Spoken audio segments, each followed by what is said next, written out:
Hello everyone and welcome to the channel. I'm Emmanuel, I'm a 737 pilot and a member of PMDG's tech team. Today on the 18th of November 2022, PMDG have released another update for the 737 for Microsoft Flight Simulator. And as always, Robert Rondasso has posted the key aspects of that update in the forums together with a couple of general information updates, and I will present all of that to you right now. So let's start off with the PMDG 737 updates galore. Today we have a triplet of updates for you covering the 737 product series. This update series is intended to bring the 737 product line up to date with the MSFS Sim Update 11 standard and using the latest build of the MSFS 20.4 SDK. Previous builds ran in Sim Update 11 but were built with the 19.x series SDK, yielding the potential for some inefficiencies. So, the main focus has been continued tuning of the controller for the automated flight control system in pitch, roll, yaw and thrust. The previous update had a few scenarios which were still problematic for underthrust and overthrust conditions. These conditions come about because the atmospheric stability in Microsoft Flight Simulator is significantly unrealistic, and we have had to build additional logic into the controller for these channels that is capable of dealing with situations that are thoroughly inconceivable in the real world. We hope that the changes made to the Microsoft Flight Simulator atmospherics will continue to improve over time, but the good news is that the work that has gone into the 737 control logic thus far is capable of handling a trend towards greater realism in the atmospheric stability without any changes required. However, let us hope it doesn't go into the other direction, however. The Sim Update 11 atmospherics have been addressed with this update and should yield greater stability all around on the thrust channel. We've done a significant amount of work in the background to bring forward some new features that were unlocked in MSFS Sim Update 11, but many of these were found to either not work properly, thinking of pause behaviors, or remain insufficient to provide accurate results, weather radar for example, and remain in development. A number of other updates have been accomplished throughout the 737 series, as well as a few items out of fault tracking as listed below. And namely, in the documentation, there has been a section removed about the Wi-Fi antenna forward to aft option. In the virtual cockpit, there was some captain stabilizer trim clipping going on that's now been fixed.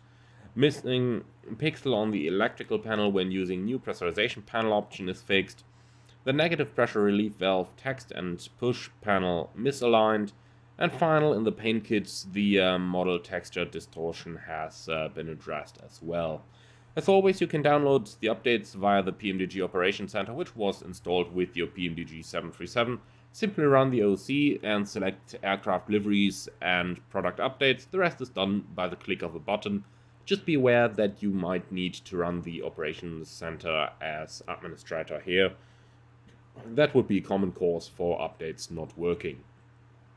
That much about the update that's just been released for the 737. Now let's go on and talk a couple of other items. So first of all, the 737-900. We have been a bit swamped by background work created in the transition to Sim Update 11 and the 20.x series SDK updates, specifically the need to stabilize the 737 series in response to continued atmospheric changes in Microsoft Flight Simulator has had PMDG focused on areas other than the 737-900 beta testing process because the atmospheric changes made in Microsoft Flight Simulator were disruptive to the proper operation of the 737 and thus made them a higher priority.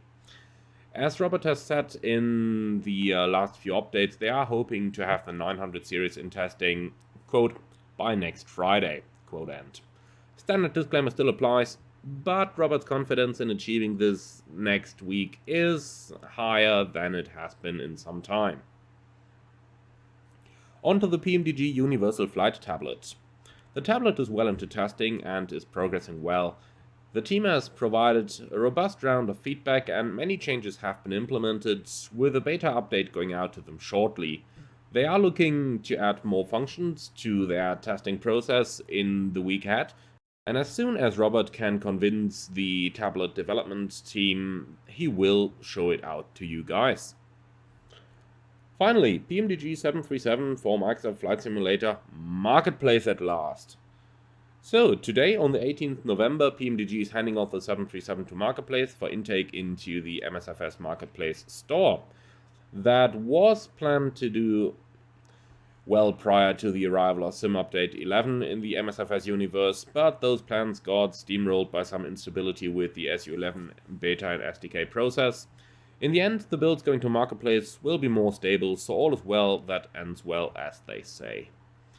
We do not know how long it will take to complete the intake process. The DC6 a year ago took 6 to 8 weeks, but the intake process has gotten quite a bit of attention and improvement since then, so we expect it to be far faster. For those interested in seeing the 737 on Xbox, we do not yet have the all clear on creating C++ or WASM projects for Xbox compatibility. Once we get that, we will update you on those plans. We don't expect any blockers for Xbox use, but there may be some functionality loss in peripheral compatibility, such as loss of tablet functions due to the fact that the Xbox environment is far more locked down than PCs. We'll keep you informed as we learn more on this topic, probably after release of Sim Update 12, maybe? So on, PMDG DC6 Cloudmaster update coming. In the DC6 news, we are preparing a new update to hand off to the testing team once a few more corners are tucked in. This pending update will bring the DC6 up to Sim Update 11 standard, including a sweep up of some open items that we have in fold tracking, and we hope will eliminate some VOR tracking problems reported by some users. Finally, the PMDG 777, MAX and 747. Yep, hard at work. Nope. Possibly. Of course. Later. When we're ready. Yes. Very much so. Alright guys, that's gonna be it for today's update. Thank you very much for watching. I hope that you've enjoyed this one. Now head over to the Operations Center to grab your new Boeing 737. And finally a last word from my side on top of all the quotes from Robert Randazzo above. There has been a lot of work going into the auto throttle and stability, so if that thing is not fixed now, do let me know in the comments below. It will be looked into further, but I honestly think the problem is gone once and for all. Thank you very much for your attention, everyone. I wish you pleasant flights in the 737 or maybe in the A310. For now, thank you very much for watching, and I'm looking forward to see you all again, hopefully very soon.